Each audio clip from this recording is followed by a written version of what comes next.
Brought to you by Union Enzyme. जब gas सताए union enzyme लो। इसके तत्व गैस की जड़ पे काम करे और खाना पचाए आपके डाइजेस्टिव सिस्टम की तरह, जो दे बदहजमी से आराम। यूनियन एंजाइम, गैस भगाओ, खाना बचाओ। लेकिन बीजेपी भी कहीं से कम नहीं नजर आ रही है। में है तो गठबंधन और भाजपा में है। बहरहाल मेहनत तो बसपा ने भी किया, लेकिन यहाँ पे सफल नहीं हो पाया वो। 2024 आखिरी चरण के लोकसभा चुनाव का मतदान समाप्त हो चुका है और आज जो है हम पत्रकारों से बात करेंगे महाराजगंज में ग्राउंड जीरो पे काम करने वाले पत्रकारों से कि इस बार जो है महाराजगंज में कौन सी पार्टी जीत रही है। प्रेस क्लब के अध्यक्ष आशीष शुक्ला जी हैं। आशीष जी, आप ये बताइए इस बार महाराजगंज में कौन जीत रहा है? देखिए, जीत कौन रहा है ये बताना थोड़ी जल्दबाजी होगी। मुद्दे की अगर बात करें तो महाराजगंज जनपद में स्थानीय और राष्ट्रीय स्तर के मुद्दे हावी रहे हैं। स्थानीय मुद्दों की बात करें तो इंडी गठबंधन के प्रत्याशी भारतीय जनता पार्टी के प्रत्याशियों पर और उनके शीर्ष नेतृत्व पर इस बात का आरोप लगाते रहे हैं कि 30 साल के यहाँ के स्थानीय सांसद ने कोई काम नहीं किया, यहाँ कल कारखानों की स्थापना नहीं की, यहाँ गन्ना मिलें जो थी उसको बंद कराया, गन्ना मिलों की जो किसानों की समस्याएं थी वो नहीं हो पाई, बॉर्डर पे कई इस तरह की गतिविधियां होनी थी जो नहीं हो पाई।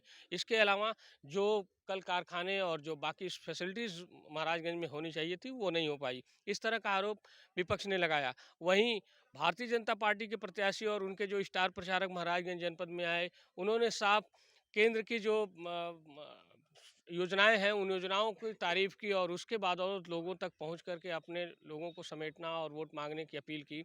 मोदी योगी के विकास की योजनाओं को उन्होंने सबसे महत्वपूर्ण मुद्दा रखा और यही वजह है कि वो बताते थे कि भ्रम में ना रहें। एक सबसे बड़ी महत्वपूर्ण बात थी, या फिर दिल्ली रही हो या महाराजगंज जनपद का सुदूर गांव, जो सबसे बड़ा मुद्दा था वो आरक्षण का था। विपक्ष कहती थी ये आरक्षण बचाने का मुद्दा है। आप देखे भी होंगे कि महाराजगंज जनपद की बेटी हैं सुप्रिया श्रीनेत, जो कांग्रेस प्रवक्ता है, उन्होंने संविधान अपने हाथ में लेकर के कहा कि संविधान बचाने की घड़ी आई है। वहीं मल्लिकार्जुन खड़गे तक आए और उन्होंने कहा कि संविधान बचाने का चुनाव है। और आप देखते होंगे कि भारतीय जनता के पार्टी के प्रत्याशी या उनके शीर्ष नेतृत्व के लोग, अमित शाह भी आए, कह रहे थे कि ये प्रोपेगेंडा फैला रहे हैं और उन्होंने पीओ पाप ऑक्युपाइड कश्मीर तक की बात कही कि वो हमारा है, हम लेकर के रहेंगे। तो राष्ट्रीय स्तर के मुद्दों से लेकर के और लोकल स्तर के मुद्दे हावी रहे इस चुनाव में। जीत हार का फैसला तो दिलचस्प होगा, लेकिन लड़ाई बड़ी ज़बरदस्त रही और काफ़ी उत्साहपूर्ण माहौल में महाराजगंज जनपद में चुनाव समाप्त हुआ है। देखना दिलचस्प होगा कि किसकी होती है ऐसा और किसकी होती है। क्या लग रहा है जातीय गणित क्या रहा आज पूरे दिन? देखिए, जातीय गणित महाराजगंज में जो तैरता रहा, जो चलता रहा, वो कुर्मी मतदाताओं की स्थिति को, कि कुर्मी मतदाता वीरेंद्र चौधरी के साथ जा रहा है, पंकज चौधरी के साथ नहीं जा रहा है, इस तरह की स्थिति बनती रही। देखिए, जातिगत समीकरण यहाँ दलित, पिछड़ी जाति और अल्पसंख्यकों की संख्या काफ़ी ज़्यादा है, निर्णायक भूमिका भी है। ऐसे में ये माना जाता है कि जहाँ अल्पसंख्यक, दलित और पिछड़ी वर्ग के लोग एक साथ जुटेंगे वो चुनाव साथ पाएंगे। लेकिन अब एक साथ जुट पाए हैं कि नहीं जुट पाए हैं, क्योंकि दोनों दलों का दावा है कि हम सभी जातियों में अपना सेंधमारी किए हैं, चाहे कुर्मी बाहुल्य इलाका हो, कुर्मी मतदाताओं को साधने की बात हो। तो पंकज चौधरी भी कह रहे हैं कि मैंने साध लिया है और वीरेंद्र चौधरी भी कह रहे हैं कि मैंने साध लिया है। लड़ाई दिलचस्प है, लेकिन अब फैसला किसके पक्ष में जाता है ये कहना थोड़ा कठिन होगा। बिल्कुल, लड़ाई दिलचस्प है। अनुज जी हैं, युवा पत्रकार। अनुज जी, क्या लग रहा है आपको, कौन बाजी मार रहा है इस बार महाराज? देखिए, ये तो बताना काफ़ी मुश्किल है, क्योंकि बड़े-बड़े जो नेता के अनुभवी राजनेता हैं, वो भी कह नहीं पाएंगे कि कौन चौधरी जीतेगा, पंकज चौधरी या वीरेंद्र चौधरी। क्योंकि महाराजगंज जिले में जो वोटर्स है काफ़ी उत्साह देखने को मिला है। लगभग इस समय 60% वोट पड़ गया अभी, लेकिन प्रशासन का अभी प्रतिशत आया नहीं है। लेकिन ये बताना मुश्किल है कि कौन चौधरी जीतेगा। बिल्कुल, बताना मुश्किल है कि कौन चौधरी जीतेगा। बबलू जी हैं, राजेश्वर त्रिपाठी जी, आप ये बताइए क्या लग रहा है, कौन जीत रहा है इस बार महाराजगंज?